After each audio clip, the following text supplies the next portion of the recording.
Hello everyone. अहिले हामी शिक्षा हबमा छौँ। यो शिक्षा हब भने के हो? अहिले विद्यालयहरूलाई चाहिँ हामीले अनलाइन शिक्षा दिनुपर्छ। अनलाइन शिक्षा बिना चाहिँ अहिले विदेशमा चाहिँ मान्छेले जागिर पाउन गाह्रो भइरहेको छ। हामी विदेशमा गएर काम गर्नु पर्दैन। हामी नेपालको प्लाटफर्म बसेर हामी डाँडोमा बसेर पैसा कमाउन सक्छौँ। सो शिक्षा हबले त्यसरी प्लाटफर्म बिल्डअप गर्दैछ। यो टिचर र यो स्टुडेन्टहरू, टिचर भनेको जुन गुरु पनि हुन सक्नुहुन्छ, स्कुलमा पढाउने, विद्यालयमा हुनु भइहाल्यो, ट्युसन क्लासेसहरू भयो, कुनै योगा टिचरहरू, सबैको लागि यो टिचरको लागि जोइनिङ गर्न मिल्छ यसमा। र विद्यार्थी भनेको जो मान्छे पढ्न आउँछ, स्टुडेन्ट भनेको जो मान्छे पढ्न आउँछ, जे पनि पढ्न पायो। अब यसमा के छ? यसमा हामीसँग लाइभ क्लास छ। टिचरहरूले अब डाइरेक्ट लाइभ क्लासहरू प्रोभाइड गर्छ। एआई होमवर्क छ। अब टिचरले र विद्यार्थीले चाहिँ होमवर्कहरू पनि एआईको माध्यमबाट चेक गर्न सक्छन्। भिडियो कन्टेन्ट लाइब्रेरी छ। टिचरले हालेको भिडियोहरू अब थाउजन्ड्स अफ बुक्सहरू हुन्छ, त्यो विद्यार्थीले पढ्न पाउँछ। बुक ट्युसन एन्ड इभेन्ट्स भन्नाले अब विद्यार्थीले ट्युसनहरू बुक गर्न सक्छ टिचरहरूसँग। त्यो नेपाल अधिराज्यभरिको जुन पनि टिचरसँग बुक कुरा गर्न पाउँछ, पढ्न पाउँछ। नेपालको मात्र होइन कि विदेशको टिचरसँग पढ्न पाउँछ। अर्को इभेन्टहरू, कुनै इभेन्टहरू भइरहेको छ भने जोइन हुन पाउँछ। र यसमा चाहिँ यो अनलाइन माध्यमबाट चाहिँ शिक्षा हबबाट गइसकेपछि तपाईँले कोर्स कम्प्लिट गरिसकेपछि के पाउनुहुन्छ? तपाईँले सर्टिफिकेट पाउनुहुन्छ। त्यो टिचरले दिन्छ। अर्को स्टुडेन्ट कम्युनिटी छ, जहाँ चाहिँ नेपाल मात्र नभइकन विदेशका हरेक स्टुडेन्टहरू यहाँ कम्युनिटीमा र जोइन हुन्छन्। यहाँ चाहिँ टिचरहरूलाई क्वेसन सोध्छन्, यहाँ सेयरिङ हुन्छ, सबै कुरा सेयरिङ हुन्छ, उनीहरूको एजुकेसनल सेयरिङ हुन्छ। यो कम्युनिटी हो। सो यो चाहिँ शिक्षा हबले दिँदैछ। अब यसमा हामीले चाहिँ कसरी चाहिँ सुरुवात गर्दैछौँ? अब यहाँ हेर्नुहोस्, माथिपट्टि हेर्न सक्नुहुन्छ, यो होम भइहाल्यो। अर्को चाहिँ फर टिचर्स भन्ने छ। फर्स्ट टिचर्समा तपाईँको लागि चाहिँ यो लगइन प्याटर्न हो। यो तपाईँले चाहिँ के पाउनुहुन्छ, टिचरहरूले के पाउनुहुन्छ? टिचर तपाईँहरूले कमाउन सक्नुहुन्छ, पैसा कमाउन सक्नुहुन्छ। तपाईँले आफ्नो टाइम फिक्स गरेर विद्यार्थीहरूलाई पढाउन सक्नुहुन्छ। तपाईँले चाहिँ धेरै विद्यार्थीसँग कन्ट्याक्ट लिन सक्नुहुन्छ, फलो गर्न सक्नुहुन्छ।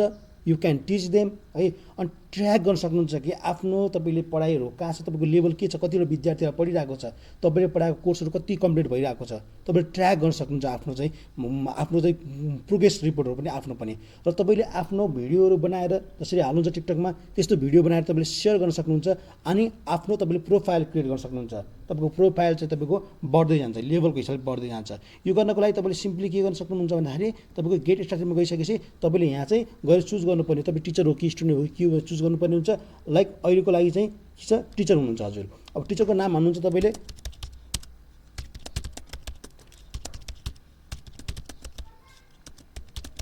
यो डेमो हो।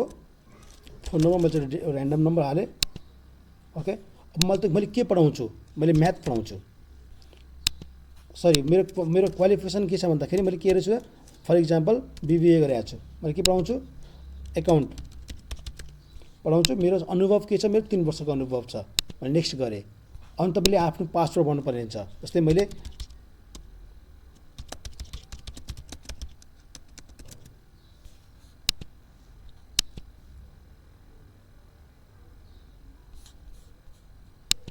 अब तपाईँले लगइन गरिसकेपछि अहिले चाहिँ यो तपाईँको डेमो बेस देखाउँदैछ मैले। अब यहाँ चाहिँ तपाईँको के हुन्छ भन्दाखेरि तपाईँहरू चाहिँ टिचरको लागि साइनअप गर्नको लागि तपाईँले आफ्नो सर्टिफिकेट दिनुपर्ने हुन्छ। बल्ल तपाईँहरू चाहिँ एप्रुभल मान्नुहुन्छ। तर तपाईँको लागि अहिले मैले यो डेमो बेस देखाइरहेको छु। यहाँ तपाईँले के गर्न सक्नुहुन्छ भन्दाखेरि तपाईँले टिचर विद्यार्थीलाई लाइभ क्लास दिन सक्नुहुन्छ।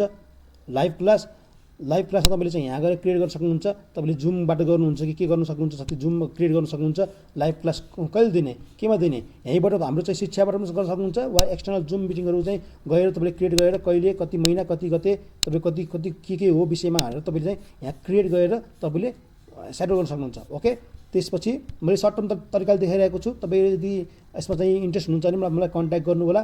We can have like together meeting हुनसक्छ है। सो अनि अर्को चाहिँ अपलोड भिडियो छ। त्यो अपलोड भिडियोमा के छ भन्दा तपाईँले आफूले एउटा भिडियो बनाएर के विषयको भिडियो हो, होइन कुनै युआरएल भिडियोको युआरएलहरू छ, युट्युबको लिङ्कहरू छ भने you can share it. Like तपाईँले आफ्नो चाहिँ कन्टेन्टलाई चाहिँ तपाईँले यहाँ अपलोड गर्न सक्नुहुन्छ। ओके। सो क्रिएट कोर्स, यो क्रिएट कोर्स के हुन्छ भन्दा तपाईँले आफ्नो बुक्सहरू, जुन विद्यार्थीले पढाउने बुक्सहरू तपाईँले के गर्न सक्नुहुन्छ, त्यहाँबाट एउटा कोर्स बनाउन सक्नुहुन्छ। त्यो डाइरेक्ट क्यामेराको माध्यमबाट गर्न सकिन्छ। यहाँ जुन के क्यामेरा छ, क्यामेराको माध्यमबाट तपाईँले चाहिँ अब के गर्न सक्नुहुन्छ, बुक्स गर्न सक्नुहुन्छ। अब जस्तै यसमा हेर्नु फ्रम टेक्स्ट बुक भनेपछि तपाईँले यहाँ चाहिँ आफ्नो चाहिँ बुक्सहरू छ। जस्तै 8 क्लासको बुक्स छ भने त्यो बुक्सलाई तपाईँले के गर्न सक्नुहुन्छ, स्क्यान गरेर ल्याउनुहुन्छ अनि यहाँ क्रिएट गर्नुहुन्छ। तर एआईले क्रिएट गरिदिन्छ, हरेक कोर्सहरू तपाईँलाई अटोमेटिक एआईले क्रिएट गरिदिन्छ, तपाईँले केही पनि गर्नु पर्दैन। ओके, अनि एसेसमेन्ट छ, तपाईँले विद्यार्थीले चाहिँ एसेसमेन्ट सँगसँगै एआईले गर्छ। तपाईँले यहाँ जस्तै अब क्लास कुनै एसेसमेन्टको टाइटल दिनुभयो, जस्तै क्लास 7 होइन एकाउन्ट भन्नुभयो, अनि क्वेसन एबाउट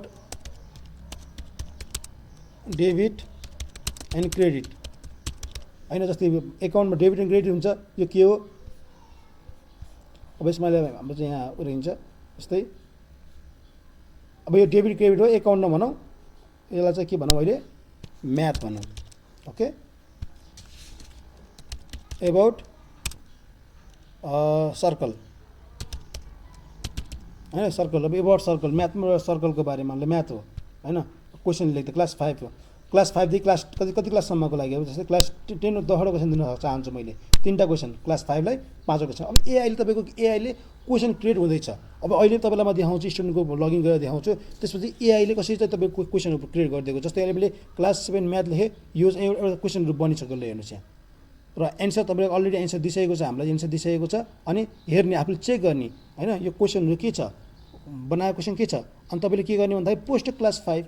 अब जो क्लास 5मा थिए उनीहरूको एसेसमेन्टहरू गइसकेको छ, यो पछि हेरौँला। ओके, अनि माई ग्रुपमा के छ भन्दा तपाईँले चाहिँ अब आफ्नो क्लासहरू क्रिएट गर्न सक्नुभयो। जस्तै ट्युसन क्लास, सबैको ट्युसन क्लास छ भने जस्तै यहाँ जानुभयो, अब मर्निङ ट्युसन, जस्तै यसमा के छ, ग्रुप नेम मर्निङ क्लास होइन, अनि स्कुलको नाम, जस्तै स्कुलको विद्यार्थी छन् भने नमुना भयो, क्लास कतिको 5 क्लासका, सब्जेक्ट कुन पढाउँदै हुनुहुन्छ भन्दा म्याथ, अनि तपाईँले क्रिएट गर्नुभयो, ग्रुप क्रिएट गर्नुभयो, यसरी ग्रुप क्रिएट गर्न सक्नुहुन्छ। ओके, सो तपाईँले मेम्बर आफ्नो ग्रुपमा स्टुडेन्टलाई चाहिँ तपाईँले थप्न सक्नुहुन्छ।